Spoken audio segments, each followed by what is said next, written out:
¿Cómo están, muchachos? Buenas tardes. Buenas tardes, profe. ¿Cómo vas, Laura? ¿Cómo te ha ido? Bien, Bien, bueno, listo. Entonces me alegra mucho que les esté yendo bien y entonces ya esperemos un momentico a que se conecten algunos compañeros y a las 3:20 empezamos, ¿vale? Por favor, compartan el link con ellos para que puedan ingresar porque tengo entendido que han tenido inconvenientes hoy todo el día con la plataforma.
Muchachos, yo creo que éramos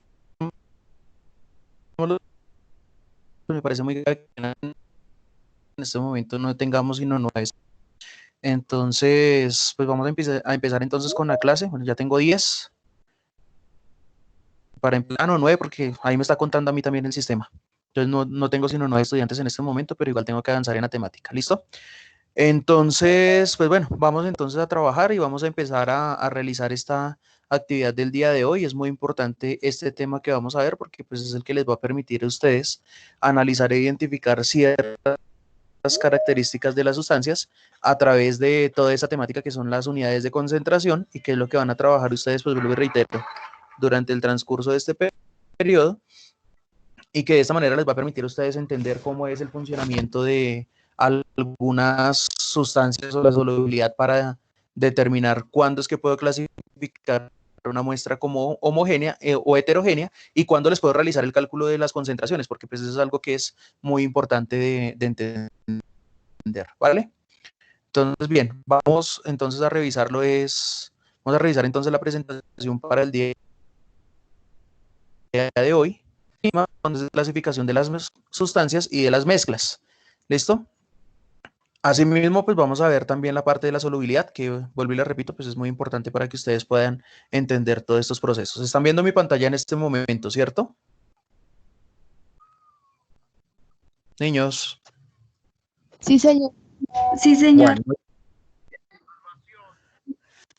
listo, entonces pónganle cuidado como se presenta entonces el siguiente caso, ¿listo? Entonces, básicamente esas son todas las formas de materia. Entonces vamos a recordar rápido qué es la materia. Recordemos entonces rápido qué es la materia, muchachos. ¿Cuál era esa definición que me entregaban para los profesores de primaria? Todo lo que lugar en el espacio. Todo, exacto, muy bien. Es todo aquello que ocupa un lugar en el espacio. ¿Qué más? Que me entregaban otra, aparte, además de esa definición, me entregaban otro dato muy especial y muy necesario para entender cuál es el concepto de materia. Todo aquello que ocupa un lugar en el espacio, pero ocupar un lugar en el espacio que tiene que tener.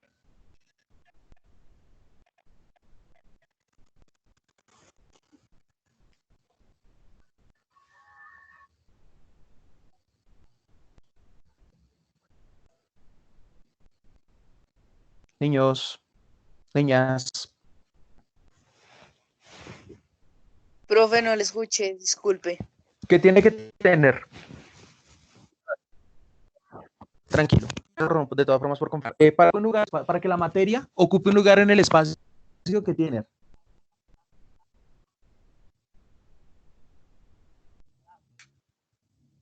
Existente, ¿no? ¿Cómo? Un cuerpo.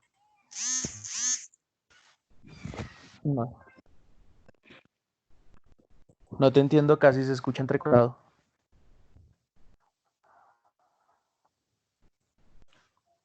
¿Qué tiene que tener? A ver si alguien nos escribió aquí en el chat.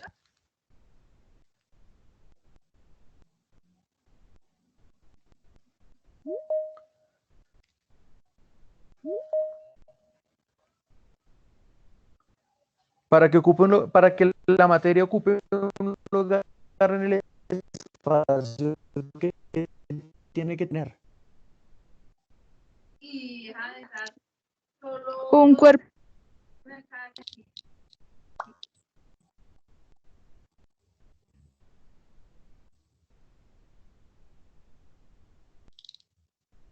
Ni un cuerpo que no tiene un cuerpo definido. Eso era lo que necesitaba que me respondieran. Si quieres puedes prender el micrófono, ¿lo puedes hacer? ¿Lo puedes habilitar? Catalina.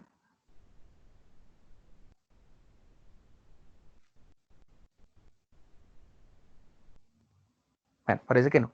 Muy bien, Catalina. Entonces, es muy importante la aclaración que me está haciendo ahí Catalina. Me está diciendo, se denomina materia a todo aquello que tiene o que ocupa un lugar en el espacio, pero además de ocupar en el espacio, lo ocupa porque tiene una masa y tiene un volumen.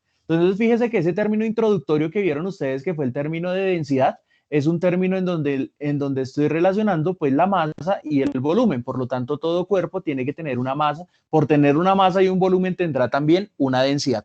¿Está claro o no está claro? Sí, señor. Sí, señor. Listo, muy bien. Entonces, como ocupa un lugar en el espacio, como tiene masa y tiene, entonces las puedo clasificar de dos maneras. Una de ellas, o la primera clasificación que surge, es la clasificación de las sustancias a través de sustancias puras y a través de mezclas. ¿Listo? Entonces, aquí es donde voy a tener entonces una relación muy importante para hablar de separaciones o de no separaciones, porque pues aquí entonces tendré que entender cuándo es una mezcla pura y cuándo no es una mezcla pura y por qué pueden ocurrir este tipo de factores dependiendo de la clasificación que yo esté entregando en la sustancia. Entonces póngale mucho cuidado a lo que viene aquí. Entonces yo las puedo denominar como mezclas puras a todas aquellas sustancias que están constituidas por unos átomos y unas moléculas, dependiendo de la naturaleza, dependiendo de la categoría, y que realmente, pues aquí lo menciona y dice que tiene una alta susceptibilidad al cambio para hablar de mezclas puras o no mezclas puras, pero pues resulta que aquí yo pongo la definición literal, pero sin embargo les hago la aclaración muy, digamos, de una manera muy particular. Aquí en esta parte, pues hablar de que tiene una alta susceptibilidad al cambio no siempre es cierto, pues porque cuando yo analizo compuestos que tienen un tiempo de vida mucho más largo, como por ejemplo el dióxido de silicio, ese dióxido de silicio, pues él va a ser prácticamente casi que eterno. Para que reaccione tiene que tener temperaturas de los 800 grados centígrados y esa no es una susceptibilidad alta al cambio, al contrario, es una susceptibilidad muy baja al cambio porque tengo que elevar bastante la temperatura para poderlo cambiar. ¿Está claro eso? ¿O no está claro eso? ¿Sí o no? Niños. Sí, señor. Sí, señor. Oye, muchas gracias. Por favor, contésteme por los micrófonos para no tener que estarme saliendo de la presentación. ¿Listo? Entonces, muy importante tener en cuenta que las sustancias o las sustancias las voy a clasificar de dos formas. Una de ellas es por el estado de pureza y el otro es por el estado de saturación, en donde voy a poder definir si la sustancia tiene o no tiene una alta concentración del soluto y que no exista solvente alguno para poderlo determinar, ¿vale? Entonces las sustancias puras las voy a clasificar básicamente en dos grupos. Los dos grupos en los que convencionalmente clasifico las sustancias puras son en átomos y en moléculas. Se denominan sustancias puras a todas aquellas que tienen un porcentaje de pureza, es decir, que es en donde voy a encontrar en una muestra el 100% de átomos o de moléculas de la misma clase y no voy a encontrar otra molécula diferente a ella.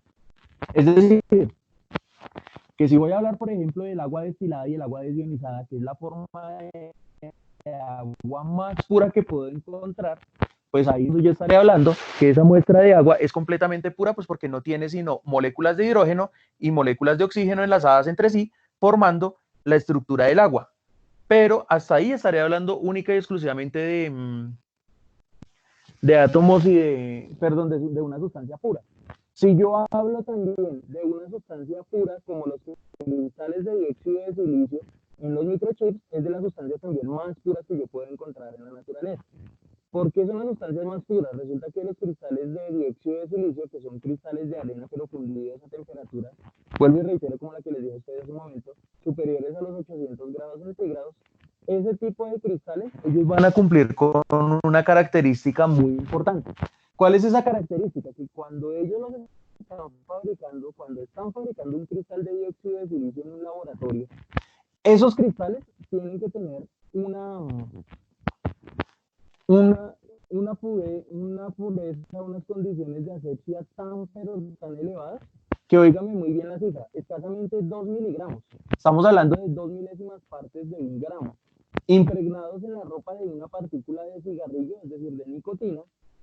Perfectamente podría activar las alarmas del laboratorio hasta por 2 horas, mientras que todo el sistema de drenaje y todo el sistema de descontaminación se activa para eliminar absolutamente todo. Toda la traza o todas las cosas que puedan existir ahí o que vengan con la nicotina y que no les vayan a servir para los microchips. Por eso es que en algunos celulares, y pues ustedes se dan cuenta que hay unas marcas mejores que otras, van a haber marcas que van a tener la posibilidad de funcionar o de, ¿cómo les digo yo? De, ay, de trabajar mejores que otras en materias de microchip y van a tener menor recalentamiento en los celulares, pues porque precisamente el microchip es de mejor calidad y las condiciones por las cuales se fabricaron fueron unas condiciones muy extremas de limpieza. Esos cristales no pueden tener ni uno solo, ni un solo miligramo, ni un solo microgramo, que es una millonésima parte de un gramo. No la pueden tener eh, ni siquiera la pueden tener guardada dentro de las concentraciones de esos cristales, porque si no el cristal se daña y el celular o el dispositivo que requiera este tipo de microchips va a salir de mala calidad. ¿Estamos claros hasta ahí? ¿Sí o no? Sí, señor. Bueno, muy bien. Entonces, ay, que siguen llegando estos chinos. Termina un momentico.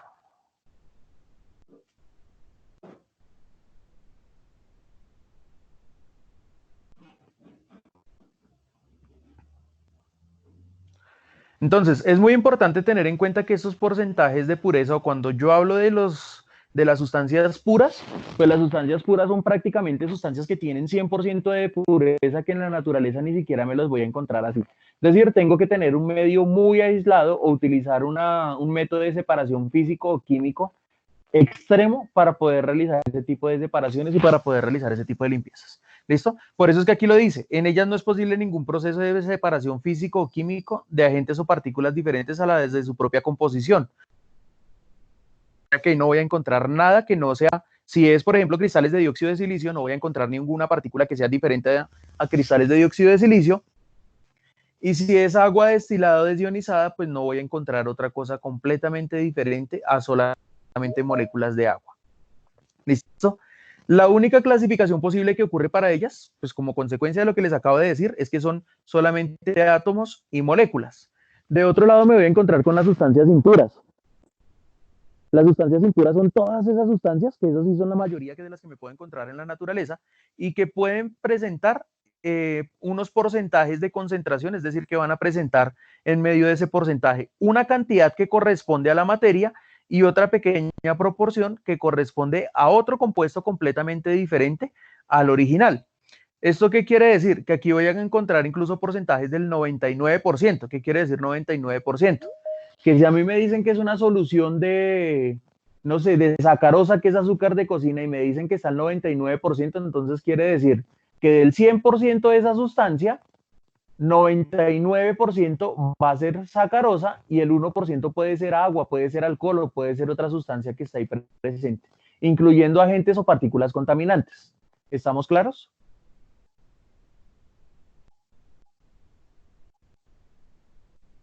Sí, señor. Bueno, muy bien.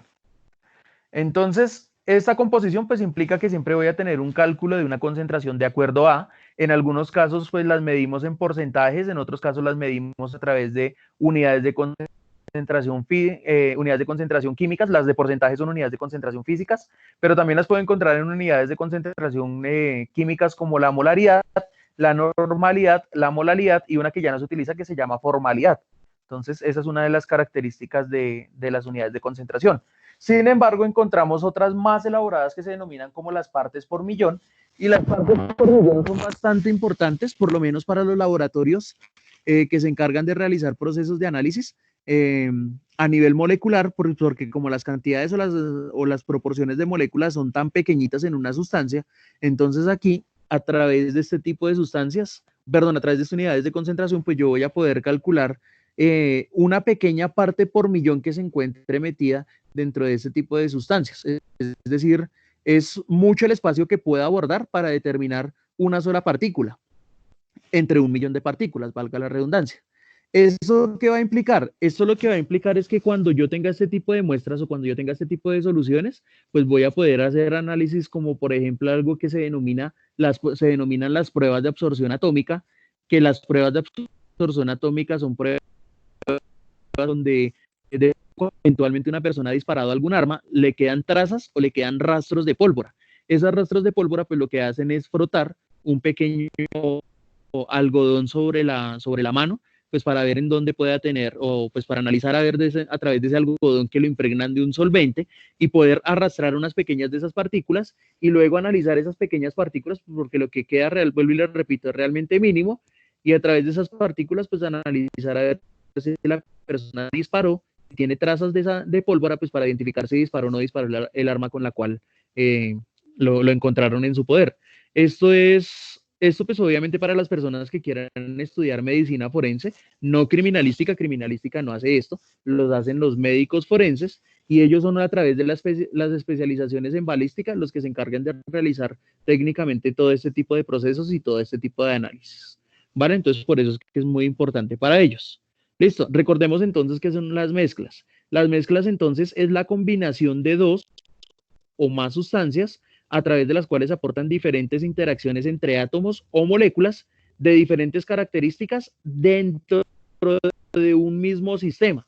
¿Qué quiere decir? Que las interacciones que se van a presentar aquí se van a presentar en una sola solución, es decir, en un solo compuesto.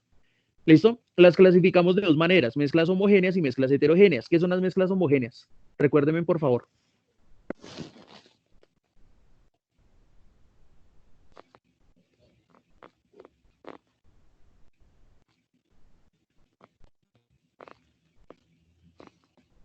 Las mezclas homogéneas son las mezclas que son parecidas o iguales.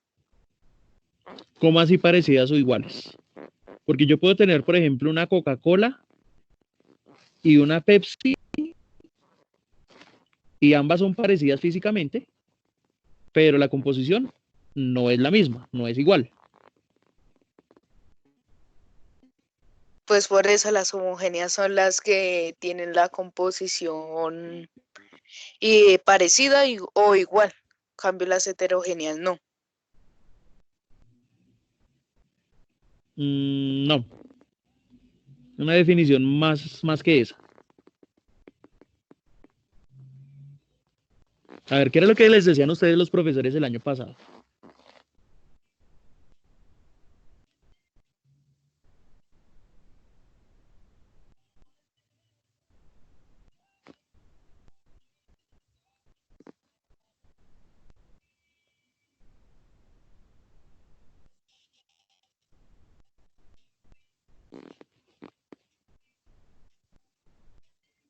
A ver, no se me queden callados.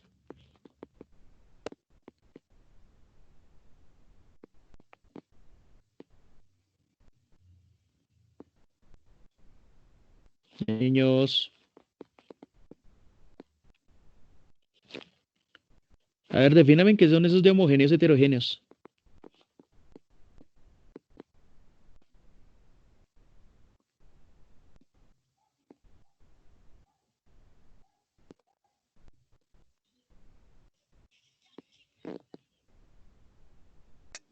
Entonces, la combinación de dos elementos o sustancias. Pues esas son las mezclas, es la combinación de dos o más sustancias, pero ¿qué es una mezcla homogénea y qué es una mezcla heterogénea?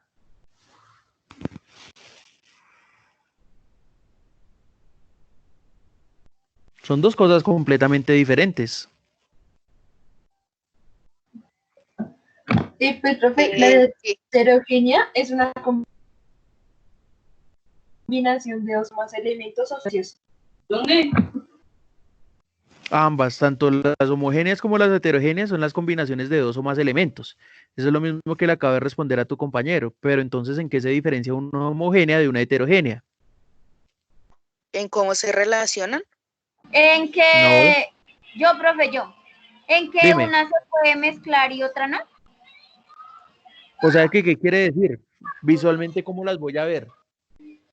Pues digamos el aceite y el agua, que el aceite ¿Qué queda, pasa con el aceite o de sea, agua? no se mezcla, ¿sí? Que queda encima del agua. O sea, ¿qué quiere decir que eso sería una homogénea o sería una heterogénea? Creo que heterogénea, si no estoy mal. Listo, pero ojo porque, bueno, aquí yo ahorita les voy a definir porque en ese término de interacción hay algo que corregir respecto a las mezclas homogéneas y las mezclas heterogéneas, ¿vale? Entonces, listo. ¿Cuántas sustancias voy a ver entonces en el agua y en el aceite? 2. 2. Y si yo mezclo agua con azúcar, ¿cuántas sustancias voy a ver? 1. Una. Entonces, ¿cuál es la homogénea y cuál es la heterogénea? Pues la heterogénea sería el vaso de agua con aceite y la homogénea, pues el azúcar con el agua. Listo. Y si el agua con el azúcar mejor dicho, si el azúcar se me va para el fondo del recipiente,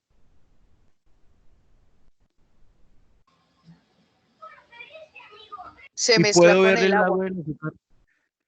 Por eso, pero si la puedo ver en el fondo del recipiente, ¿qué será? ¿Homogénea o heterogénea? Heterogénea. Pues será heterogénea porque sigo viendo las dos sustancias. Quiere decir que yo la clasifico es de acuerdo a la visualización, a lo que yo vea. Si yo veo dos sustancias, pues obviamente las voy a clasificar como sustancias heterogéneas. Si veo 3, seguirá siendo heterogénea. Si veo 4, más heterogénea todavía. Pero si veo que ambas se mezclaron entre sí, pues entonces estaré hablando de una sustancia que Homogénea. homogénea. Entonces póngale mucho cuidado y ojo porque este término es muy importante que ustedes lo tengan en cuenta. El término de mezclas, y fíjense que ahí me está mencionando una palabra muy clave que es la palabra interacción.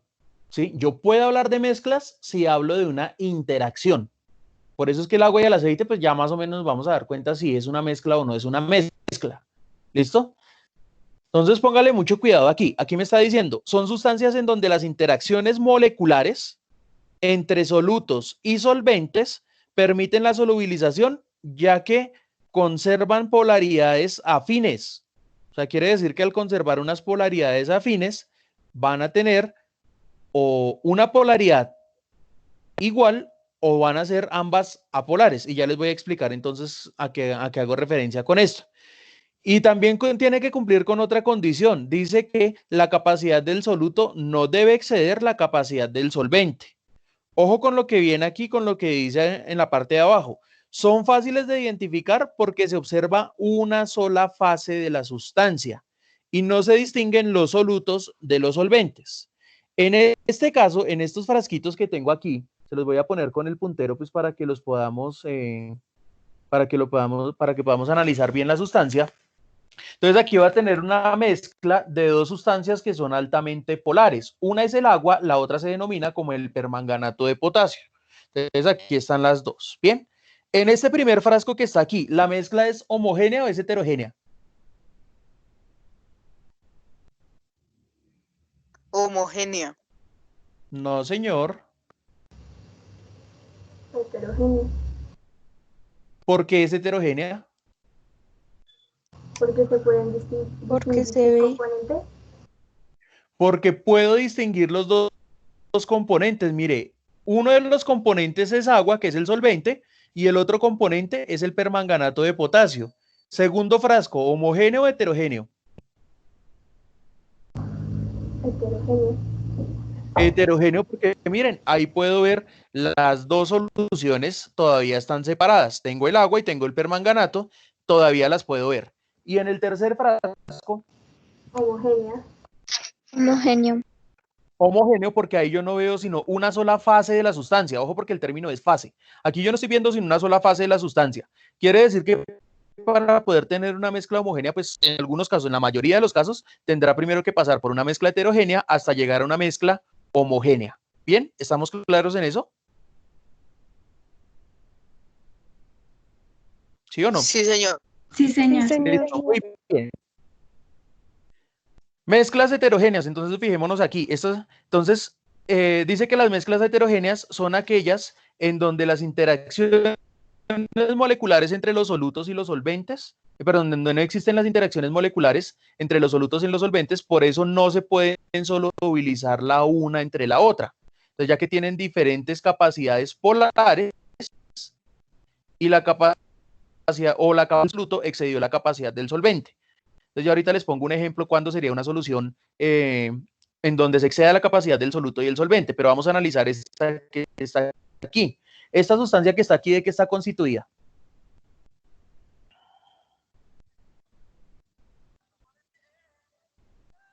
Mm,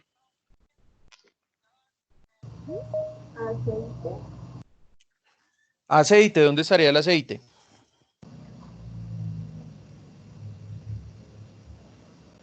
arriba, ¿no? Sí, señora, el aceite se encontraría en la parte superior. ¿Qué otra cosa tendría ahí?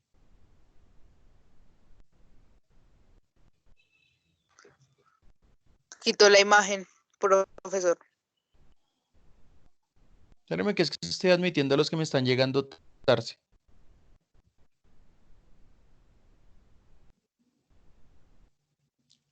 ¿Listo?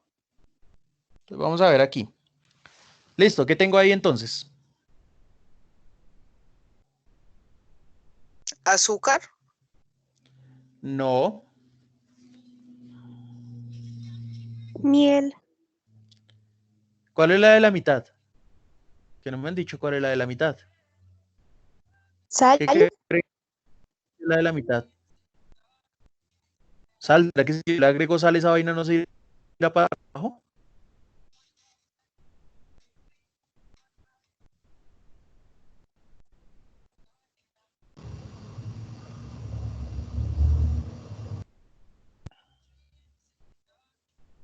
¿Cuál, muchachos? ¿Qué hay en la mitad? No es tan difícil de definir. bicarbonato, Bueno, ¿qué es la de abajo? miel, La de abajo es miel, listo. ¿La de encima qué será? Leche, aceite. Leche, azúcar. esa vaina es leche. ¿Listo? Ojo, muchachos. Pilas, lo de la mitad es leche. ¿Listo? Entonces, ¿qué quiere decir? Tengo una mezcla entre tres sustancias. ¿Cuáles son esas tres sustancias? Ahora sí. Miel, leche y aceite. Miel, leche y aceite. ¿Listo? Entonces, quiere decir que ¿cuál es la que menor densidad hay de todas? La miel. la miel, La miel, muy bien. La miel es la que me presenta menor densidad de todas.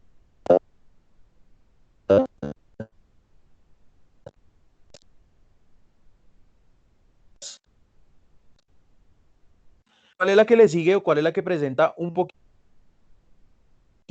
de leche o el aceite? La leche. Y la última, la que presenta menor densidad de todas, ¿cuál será? aceite, El aceite. La miel. El aceite por eso está en la parte de arriba. Ah, bueno, sí. ¿Listo? Desde el aceite que se encuentra en la parte de arriba, en este caso, una menor densidad. Entre menor densidad, pero en toda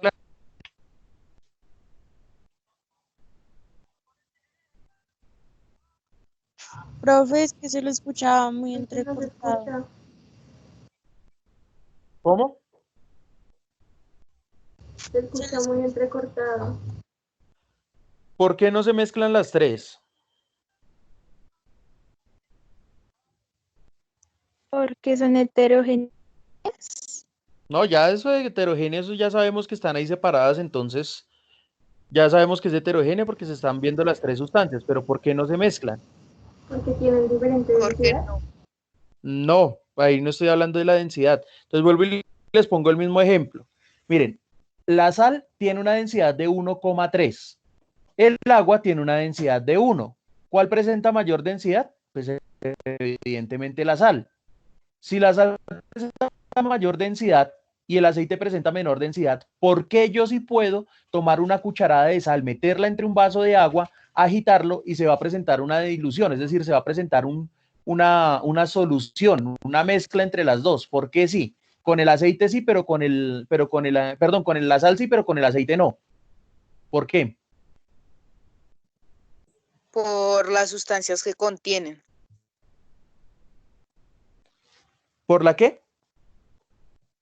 Por las sustancias que contienen, se solidifican con diferentes materias y por la misma densidad que tienen.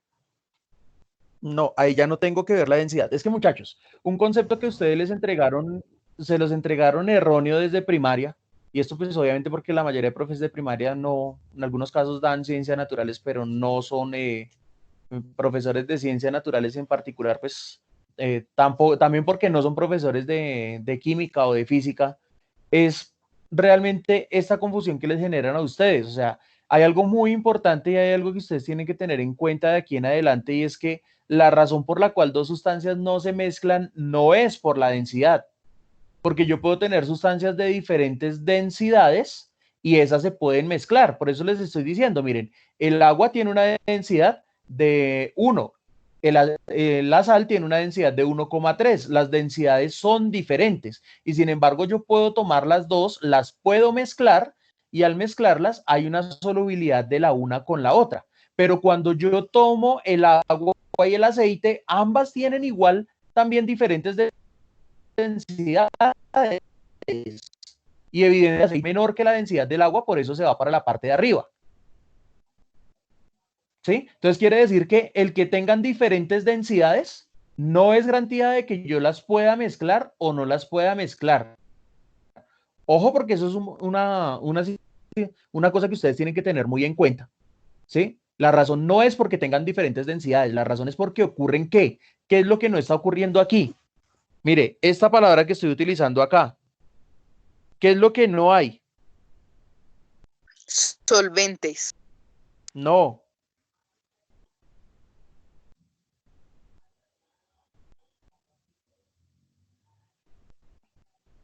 ¿Qué es lo que no hay entre esas dos sustancias?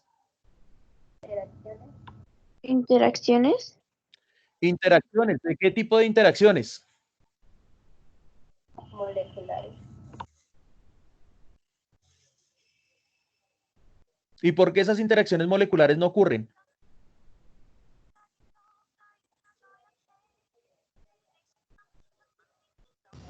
Porque tienen polaridades diferentes. Muy bien, porque tienen polaridades completamente diferentes. Esa es la respuesta más importante, porque las polaridades son completamente diferentes. Yo no puedo hablar bajo esa circunstancia de que una sustancia en otra o no sea soluble en otra por las densidades, porque las densidades son otro término completamente diferente. La densidad lo que me va a permitir es que frente a sustancias que no tienen polaridad diferente, voy a identificar una que va a estar en la parte inferior y otra que se va a concentrar en la parte superior. Voy a tener un completamente diferente, una va a ocupar en un menor espacio y viceversa, otra va a ocupar un menor espacio con un mayor volumen. ¿Listo? Entonces, aquí voy a tener en cuenta precisamente este tipo de factores. Ojo, porque no es por la diferencia de las densidades, es porque es por la diferencia entre el polar.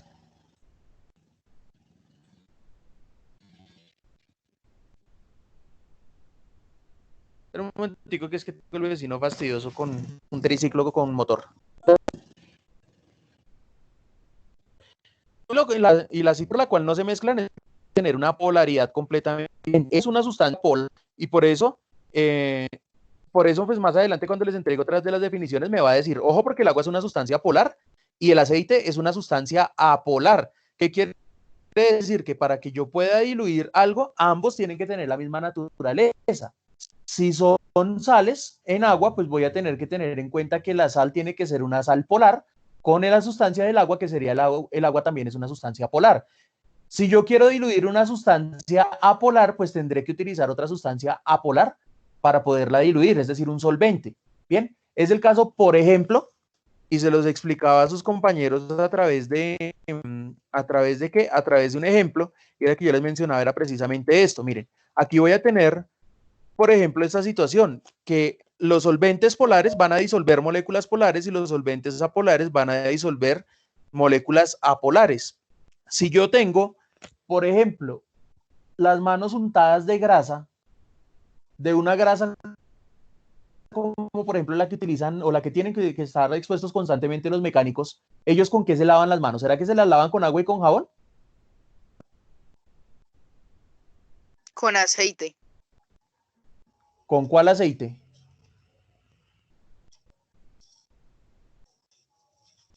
Si no estoy mal, el aceite para auto. No, ellos no se lavan las manos con aceite para auto.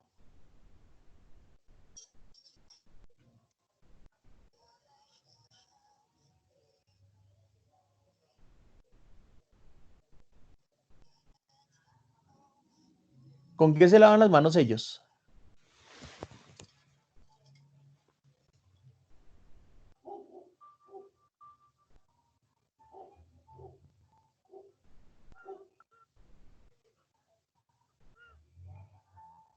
Con un aceite apolar. No, chino, no.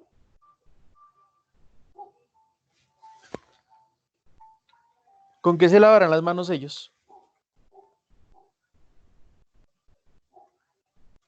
Sí, todos los aceites son apolares, pero si yo me quiero quitar una grasa, pues yo no puedo utilizar otra grasa para seguirme quitando una grasa. O sea, eso es... Profe, Agua. creo que es con gasolina.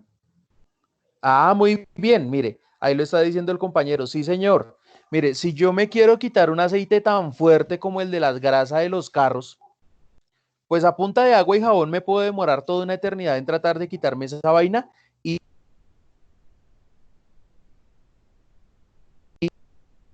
de seguro no me va a quedar completo. La carne tiene alta concentración o alta cantidad de grasa. Usted se puede ir a lavar las manos y puede durar hasta 10 minutos tratando de removerse esa grasa y no se la va a quitar.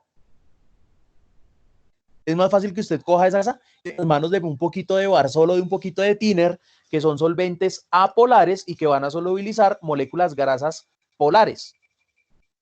Perdón, apolares también. Entonces, lo apolar lo voy a retirar con lo apolar. Yo no puedo mezclar el agua con el barzol. Yo no puedo mezclar el agua con la gasolina. ¿Sí? Ambas se van a separar en cualquier momento. Si yo las dejo ahí quietas, se van a separar en dos capas.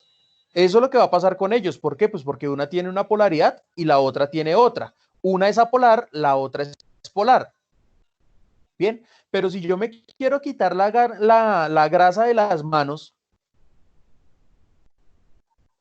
pues yo lo que hacer es buscar un solvente apolar que me permita realizar ese proceso. Para eso utilizo thinner, para eso puedo utilizar barzol, para eso puedo utilizar gasolina, que son moléculas apolares y que van a remover una grasa que es polar. ¿Está claro eso?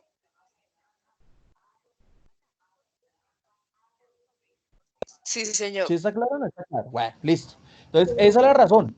¿Sí? ¿Por qué? Pues porque los solventes polares van a solubilizar moléculas polares y los solventes apolares van a solubilizar moléculas apolares. ¿Listo? ¿Preguntas? ¿Tienen alguna pregunta con respecto a eso?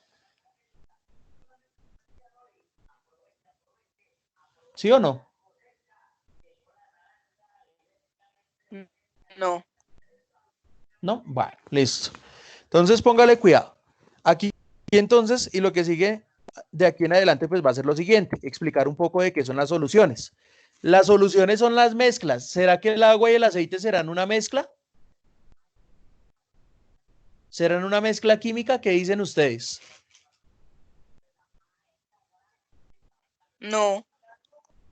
¿No? Si yo lo miro desde la definición de que es una mezcla y que tienen que existir interacciones, pues yo lo único que voy a decir es que en efecto el agua y el aceite no van a ser una mezcla porque no existe la interacción entre un solvente polar y una molécula o una sustancia que será completamente apolar como es el aceite.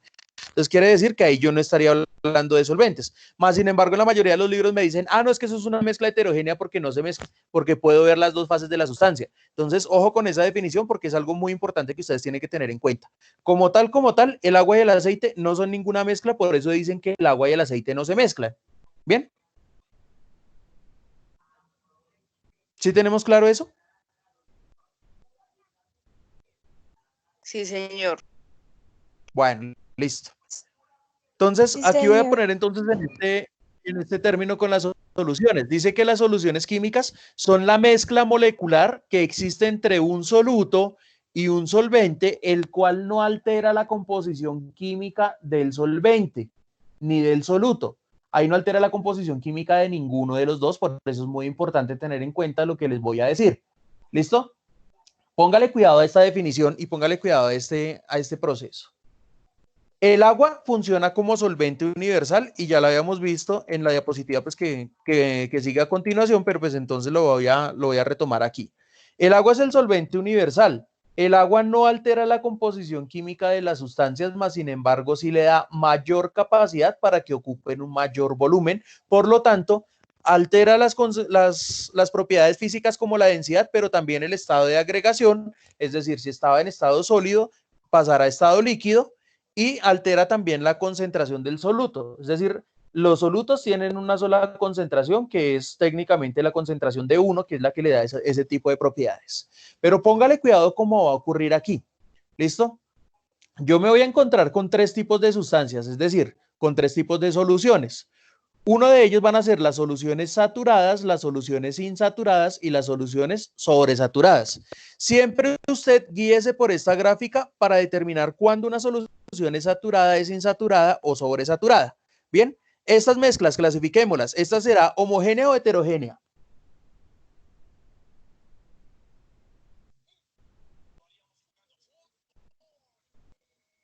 La primera, Sí, la primera, ¿qué sería? ¿Cómo? ¿Homogénea? Homogénea, muy bien. Homo porque no veo sino una sola sustancia. Mire, la veo una sola tonalidad, no veo nada en el fondo. ¿Esta qué será? homogénea, Esta, homogénea. Y la que sigue, Heterogénea. esta de aquí, ¿qué será? Es heterogénea. Heterogénea, muy bien, porque estoy viendo 2 sustancias, una que está en el fondo y otra que está en la parte de arriba. ¿Listo? Ahí ya tengo entonces las definiciones de que es homogéneo y que es heterogéneo. Pero ojo, y le repito pilas con esta curva. Aquí me dice, y esta gráfica es muy diciente en lo siguiente, me dice, todas las soluciones saturadas son todas aquellas soluciones que se van a encontrar en el borde de la solución, es decir, todas las que van a estar sobre esta línea. Aquellas que se encuentren por encima o que se encuentren por debajo de la línea van a recibir otras definiciones. Aquellas que se encuentran por debajo de la línea serán soluciones insaturadas, pero las que se encuentran por encima de la línea serán soluciones que sobresaturadas. ¿Listo? Si yo tomo una cucharada de sal, que es la química de cloruro de sodio, y yo cojo ese cloruro de sodio o tomo ese cloruro de sodio y voy y lo deposito entre 1 litro de agua, pues quiere decir que ahí voy a tener entonces un cambio en la concentración. Pero la solución ahora se va a denominar como solución acuosa, es decir, una solución que está diluida en agua de cloruro de sodio. Fíjense que no estoy cambiándole la composición química, sigue siendo el mismo cloruro de sodio, solamente que uno está en sólido, en el caso de la cucharada de sal, y el otro estará en líquido en el caso de la solución de cloruro de sodio. ¿Entendimos eso? ¿Sí o no? sí, Sí, señor. Listo. Entonces, aquí es donde tengo que tener en cuenta precisamente este tipo de situaciones. Entonces, póngale cuidado. Ahí no se altera la composición química de la materia, pero sí se altera ¿qué? La densidad. Pues claro, pues si la densidad yo la medía en gramos sobre mililitros, pero ahora ocupa un volumen mayor, quiere decir que la densidad tiene que bajar. ¿Listo? Ahora, si estoy hablando de, por ejemplo, del estado de agregación, pues la cucharada estaba en estado sólido, si la agrego en agua, pues ahora estará la sal disuelta en agua, por lo tanto será en estado líquido. ¿Listo? Y cambiará en consecuencia la concentración porque no es la misma concentración de una sustancia cuando yo le agrego agua. ¿Vale? Entonces, ¿cómo se preparan las soluciones? Las soluciones siempre se preparan y siempre a través de la unión entre un soluto y un solvente o un solvente y varios solutos. ¿Esto qué quiere decir? Que si yo tengo en cuenta esta ecuación, pues lo primero que voy a analizar de ella es lo siguiente. La solución va a ser la unión entre el soluto y el solvente. Por eso aquí estoy utilizando el término más porque estoy haciendo es una unión entre ambos. ¿Listo? Es importante resaltar que el solvente universal es el agua y que este tiene una naturaleza altamente polar. ¿Por qué es altamente polar? Porque la molécula del agua está constituida por H2O. Recordemos que el oxígeno tiene una carga electronegativa y el hidrógeno tiene una carga electropositiva, pero los que se encargan principalmente de tener o de realizar los procesos de adherencia y cohesión son las cargas negativas del oxígeno. Entonces, así les suena absurdo, pues una de las definiciones o algo que se dice acerca del agua es descubrir que el agua moja. Pues el agua moja porque tiene adherencia y tiene cohesión a través de esos electrones, los cuales le entregan una polaridad y a través de esa polaridad es que puede realizar este tipo de procesos. Si no tuvieran esos electrones, pues perfectamente el agua no podría realizar este tipo de procesos y ahí estaríamos hablando de una sustancia netamente apolar. Los solventes polares disuelven moléculas polares. Agua es polar, cloruro de sodio o sal de cocina es polar, por eso la sal se disuelve en la cocina y no tiene nada que ver con la densidad. Solventes apolares disuelven moléculas apolares, en el caso de las grasas y en el caso del barsol, o de la gasolina o del thinner, cualquiera de las tres. Pues la grasa en las manos yo me las puedo quitar con alguno de esos tres solventes, porque los tres solventes, al igual que la grasa, tienen naturaleza apolar. Bien, vamos a hablar entonces un momentico de las soluciones saturadas. Las soluciones saturadas tienen que cumplir una condición, ¿y cuál es? Que la cantidad del soluto o la capacidad del soluto para diluirse tiene que ser exacta. ¿Sí? Entonces, ¿esto qué quiere decir? Vamos a leer el ejemplo que está aquí presente. Dice, la solubilidad del cloruro de sodio es de 359 gramos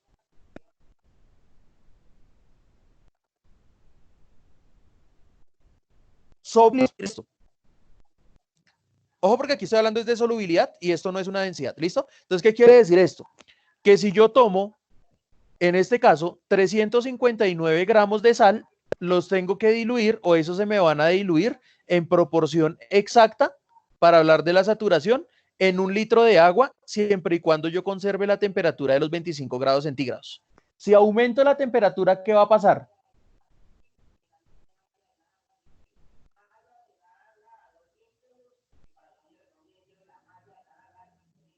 Niños. Sirve.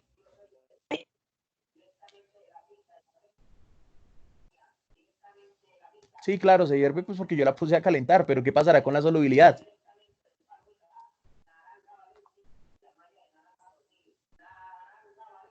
Estoy preguntando es por solubilidad.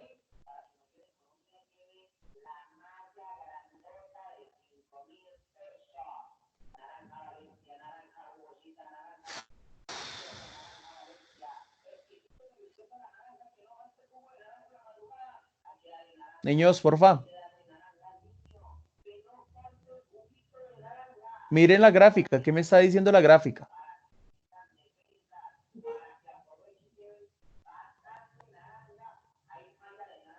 Buenas. Se desconectaron todos. Niños.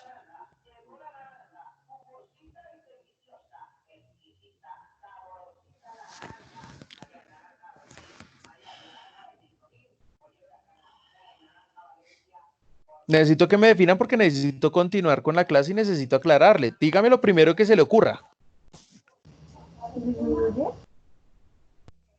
¿Cómo? Disminuye la solubilidad. Listo, muy bien. Te voy a poner entonces el siguiente ejemplo. Vas a tomar voy a suponer que tienes una olletica, tienes una ollita y le vas a agregar agua y le vas a agregar 3 cucharadas de sal. Pero voy a suponer que solamente tú puedes diluir 2 cucharadas de sal en esa cantidad de agua.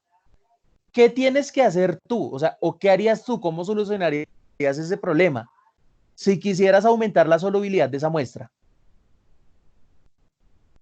O sea, si quisieras que toda la sal se diluyera en esa muestra de agua, ¿qué harías tú? Calentar el agua, profe. Claro, calentar el agua, muy bien, hermano. Entonces, ¿qué quiere decir? Que si yo aumento la temperatura, fíjese que la temperatura se aumenta de izquierda a derecha. Si yo aumento la temperatura, ¿qué va a pasar con la solubilidad? ¿Qué está pasando aquí?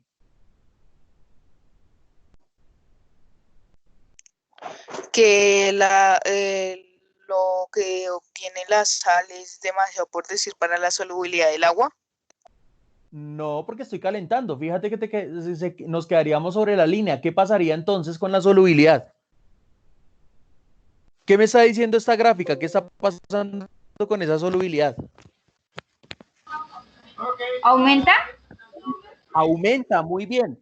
Yo puedo aumentar la solubilidad de una mezcla o la solubilidad de una sustancia, la puedo aumentar si comienzo a calentar, ¿vale?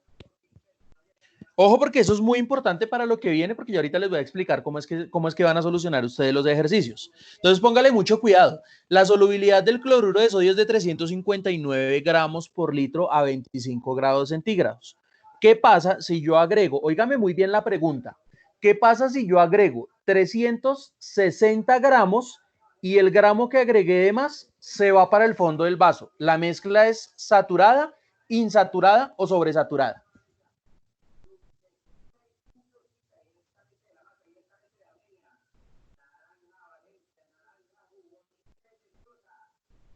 ¿Qué opinan ustedes? ¿O qué creen ustedes? Que es sobresaturada. ¿Cómo? Sobresaturada. Ojo, porque mira la pregunta y mira las condiciones. Mira, te estoy diciendo. Agregué 360. Se supone que lo que puedo agregar y lo que puedo solubilizar son 359. ¿Sí o no? En un litro de agua. Sí, hasta ahí todos estamos de acuerdo. Son 359 lo que puedo solubilizar. Resulta que a mí me dio por agregar no 359, sino 360. De los 360 que agregué, un solo gramo se fue para el fondo. Uno solo.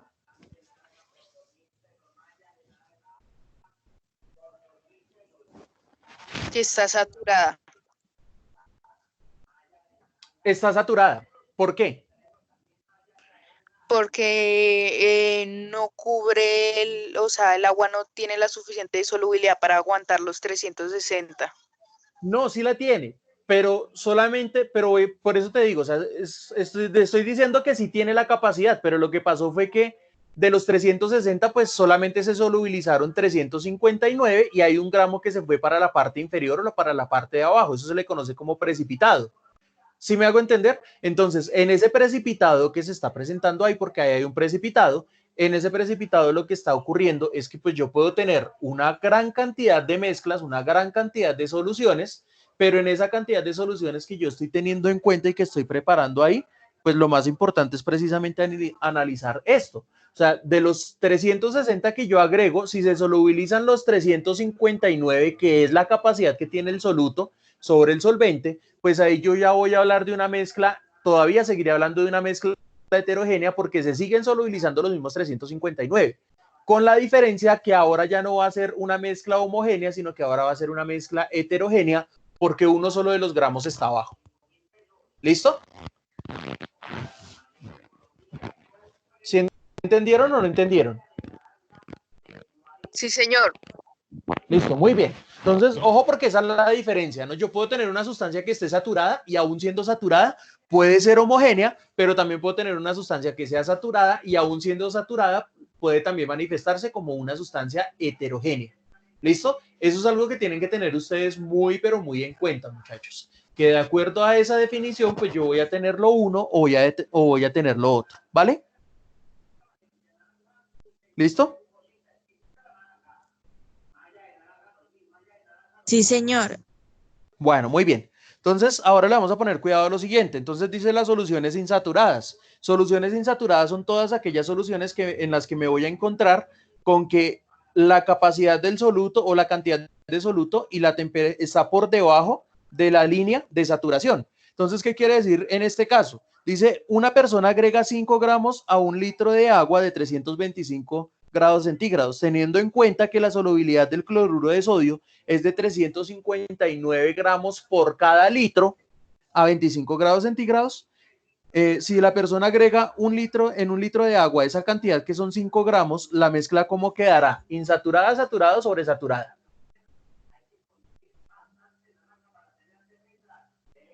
Insaturada.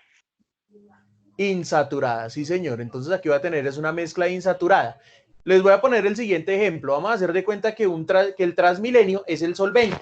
Un Transmilenio normalito del de 2 vagones. Tiene 48 sillas. Quiere decir que cada persona va a ser un soluto. Bien, si en esas sillas se suben 5 personas, la muestra ¿cómo será? ¿Insaturada, saturada o sobresaturada? Sobresaturado. Insaturada. Ojo, 48 sillas se suben 5 personas. Insaturada, profe. Claro, insaturada porque ve que todavía me queda hartísimo espacio para ocupar. Sí, Si suben exacto. 47 personas, ¿cómo será la mezcla? Insaturada. Insaturada porque el límite de saturación, ¿cuáles son? Son 48 personas, pero resulta que se están subiendo 47. Si se suben 48, Saturada. saturada. Y si se suben 49, Saturada. Sobresaturada. estaría por encima de la capacidad. Bien, pero pongamos también el otro ejemplo. Ustedes han dado cuenta que a veces cuando se suben las parejitas de novios a Transmilenio, que no hay sillas, ellos son muy cómodos y ellos hacen algo. ¿Qué es ese algo que hacen? Se siente uno encima del otro. El uno se sienta encima de las piernas del otro. Como el uno se está sentando encima de las piernas del otro, entonces, ¿qué es lo que está haciendo? Pues ahí yo lo que voy a aumentar es la capacidad de las sillas porque aumente un poquito la temperatura. ¿Listo? Pues yo sé que no es el ejemplo más adecuado, pero y aunque poco ortodoxo, pues es el ejemplo que yo les puedo poner a ustedes ahí. En este momento no estoy tocando absolutamente nada de temáticas que tenga que ver con lo sexual, ni con lo hormonal, pero entonces ahí estaríamos hablando de que aumentaríamos un poquito la capacidad de ese soluto con ese solvente para darle capacidad a otra molécula para que llegue y se ubique en una misma posición en donde se puede solubilizar, ¿vale? Entonces, ¿cuándo ocurre eso? Ocurre precisamente en las sustancias o en las muestras sobresaturadas. Entonces, en este caso, voy a poner el ejemplo que está aquí planteado. A una solución o a 1 litro de agua, teniendo en cuenta que solamente le podía agregar 359, le agrego 430 gramos, pero para poder solubilizar esa vaina lo que voy a hacer es meterlo en la licuadora y que, mejor dicho, la licuadora agite y disuelva como sea y acomode lugar esas partículas. Cuando la paso a un vaso, pues ya me voy a dar cuenta que la muestra, o cuando la paso a un recipiente de 1 litro, me voy a dar cuenta que la muestra está completamente homogénea. ¿Qué pasó en ese caso? Que la mezcla entonces, ¿cómo quedó? Quedó como una mezcla sobresaturada. ¿Hasta ahí estamos claros? Sí, señor. Claro, ¿por qué sobresaturada? Pues porque podía diluir 359, pero me puse, mejor dicho, juiciosa a agitar esa vaina con la licuadora, o la licuadora se puso juiciosa porque ni siquiera fui yo el que se puso a agitar esa vaina, y lo que hizo pues fue aumentar a través de el movimiento, a través de la agitación, aumentó la capacidad del solvente. Pero la capacidad del solvente que está ahí, pues ella va a tener 430 gramos cuando lo máximo que podía reunir, pues eran, en este caso y bajo esta circunstancia, lo máximo que podían recibir eran 359. Quiere decir que esa muestra de agua con sal quedará muy, pero muy salada, pero aún así será una mezcla homogénea y la podré catalogar como una mezcla heterogénea.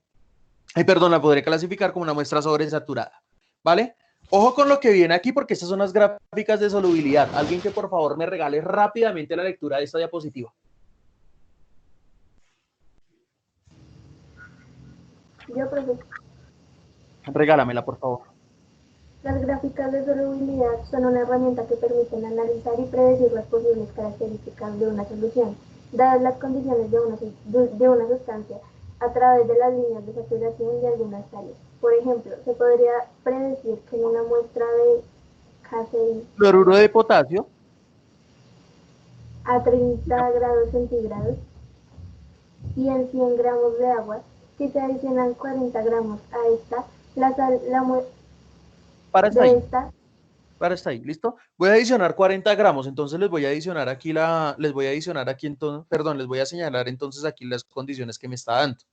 Entonces, muy importante tener en cuenta cuáles son las condiciones que me dan, ¿sí? Cuáles son los puntos de los ejercicios que me están señalando y verificar si me encuentro por encima o por debajo. Aquí tengo varias líneas de algunas sustancias. Tengo entonces la de nitrito de sodio, la de cloruro de calcio, la de nitrato de plomo, tengo la de nitrato de potasio, tengo la de cloruro de sodio, cloruro de potasio, dicromato de potasio y clorato de potasio.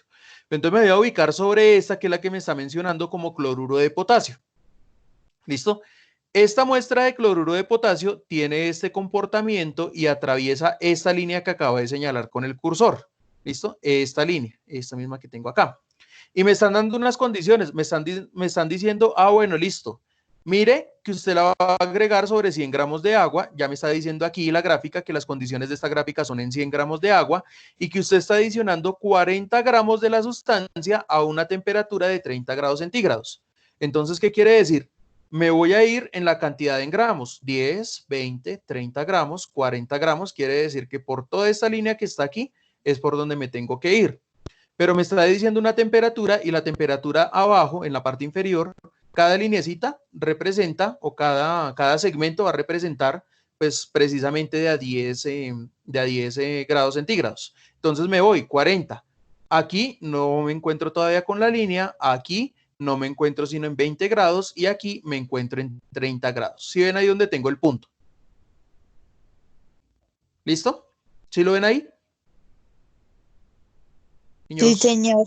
Listo. Sí, profe. Esa muestra tal cual como está ahí, ¿es una muestra saturada, insaturada o sobresaturada?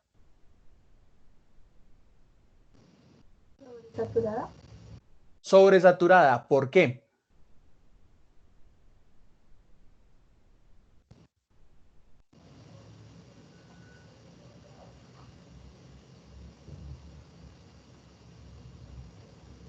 ¿Por qué crees que es sobresaturada? Porque está por encima de la línea. Muy bien, mira, la línea está aquí, como le está mencionando su compañera. El puntico está aquí, por arriba, quiere decir que la muestra es sobresaturada. ¿Listo? ¿Qué pasaría? Voy a aumentar la imagen para que ustedes me digan rápidamente y nos podamos ir a descansar. Bueno, se pueden ir a descansar ustedes porque yo tengo reunión. Me digan entonces, en este caso, a 45 grados centígrados, óigame muy bien, a 45 grados centígrados, la muestra es insaturada, saturada o sobresaturada teniendo exactamente los mismos 40 gramos. ¿Cuál será? 40 gramos a 45 grados centígrados. Muestra saturada, insaturada o sobresaturada. Saturada. ¿Por qué saturada? Saturadas. Muy bien, ¿por qué saturada? Por lo que está debajo de 45 No, grados. 45 grados, entonces quiere decir que me voy a ubicar acá. Listo. ¿Qué pasa a esta temperatura de 45 grados con 40 gramos? ¿Qué pasó ahí? ¿Qué pasó aquí? Mira. Bajo. ¿Porque está debajo? Se pasa la raya, entonces saturada, sobresaturada. Está por debajo de la raya, miren, 45 grados. 45 grados, es aquí. Y 40 gramos, ¿está por debajo de la raya? No, está por encima. ¿Está por encima? Sí, señor. 45. 45, miren, 45 es aquí. ¿Está por encima? No, Entonces, ¿en dónde está? Si no está ni por En debajo ni está por 40. encima, ¿en dónde está? en 40. No, 40. 40 no, mire, el 40 está aquí, Ah, ¿no? Ya. ¿En la mitad? Ay, Dios mío. Niños, pónganle cuidado sobre la línea, sobre la línea. ¿Listo? ¿Qué pasa a 45 grados centígrados? ¿Qué pasa con esos 40 gramos? ¿Dónde estarán? ¿Por encima o por debajo de la línea? Ya me dijeron, profe, no está por debajo. Entonces, ¿por dónde está si tampoco está por encima? ¿En dónde está? ¿En la mitad? En la En la línea. mitad, que es entre la línea. Y si está entre la línea, la muestra, ¿qué es? ¿Saturada, insaturada o sobresaturada? Saturada. Saturada, muy bien. Saturada. Muy bien. Entonces, si yo me encuentro Saturada. en un punto de cruce en donde este puntico que está a 40 grados centígrados y este puntico de 45 grados centígrados se unen, tengo que ubicar el punto. Entonces, quiere decir que ese punto que estoy señalándoles aquí con la mano, este puntico que está aquí, es este puntico que estará precisamente sobre la línea. Si está sobre la línea, hablo de soluciones saturadas. Si me encuentro por debajo de la línea insaturada, si me encuentro por encima, sobresaturadas. Por eso aquí donde estoy señalando con la mano, aquí estaba hablando de sobresaturadas. Pero cuando me desplazo un poquito más porque aumenté la temperatura en los 45 grados centígrados, me encuentro que la temperatura se denomina saturada porque se encuentra sobre la línea. Y si caliento hasta los 70 grados centígrados, ¿dónde estará? ¿Como saturada, insaturada o sobresaturada? Aquí miren. Sobresaturada. Sobresaturada. Sobresaturada, ¿no?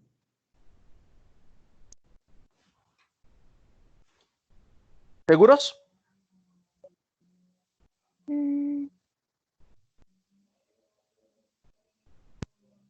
Mírela. ¿Seguro? Me encuentro aquí, donde está el punto. La línea de alcance de dónde se encuentra.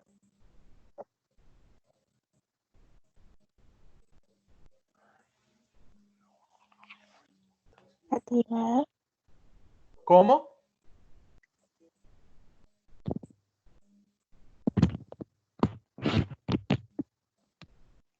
Insaturado. Claro, insaturado, no es que si yo me encuentro por debajo de la línea es insaturado, si me encuentro sobre la línea es saturado y si me encuentro por encima de la línea es sobresaturado. Mire que es la misma cantidad, son los mismos 40 gramos, pero solamente que si le cambio la temperatura, entonces a 30 grados centígrados será insaturado, a 45 será saturado, pero ya a 70 será sobresaturado. ¿Sí ven la diferencia? Sí, señor. Listo. Entonces, eso es lo que tienen que tener ustedes en cuenta para las próximas, para los próximos ejercicios que les mande, porque pues estos ejercicios son muy necesarios para que ustedes entiendan qué es una saturación, insaturación y sobresaturación. Cómo se puede calcular una concentración de acuerdo también a la gráfica. ¿Estamos claros? Sí, señor. Listo, muchachos. Entonces Sí. sería todo por el día de hoy. Voy a pausar entonces la grabación. Espérenme ahí un momentico. Y pues entonces quedamos pendientes ahí de las actividades por plataforma, ¿vale? Entonces mucho juicio para todos ustedes. Cuídense mucho. Un abrazo Sí, profe. para ustedes. Por favor, cuiden a sus familias, cuídense ustedes también.